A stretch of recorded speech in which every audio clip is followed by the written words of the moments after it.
बिहार के मुजफ्फरपुर इलाके में चमकी बुखार कहर जारी, 50 के करीब बच्चों की मौत हो जाने की खबर।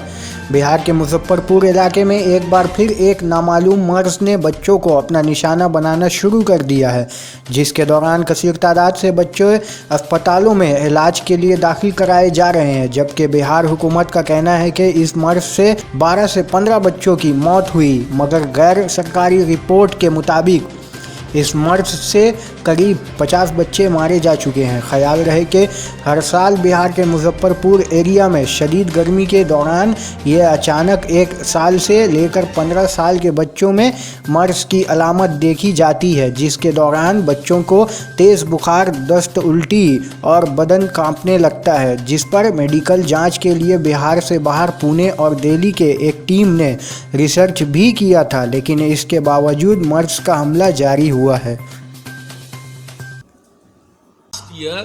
घटनाएं कम घटी, इस बार देख रहे हैं कि फिर कुछ बढ़ रही है, तो बड़ा दुखद है, हम लोगों के लिए चिंताजनक विषय। तो इस पर लोग काम कर रहे हैं और हमने कहा है और मुख्य सचिव के स्तर पर भी सब लोगों के साथ इस पर बातचीत चल रही है कि इसको देखिए कैसे कंट्रोल। और सबसे बड़ी बात है, लोगों को समझाना पड़ेगा। ये जो इन दिनों उमस बहुत ज्यादा है ना, और गर्मी बहुत ज्यादा, गर्मी और उमस दोनों के कारण बच्चों के साथ ये कठिनाई ला देता है।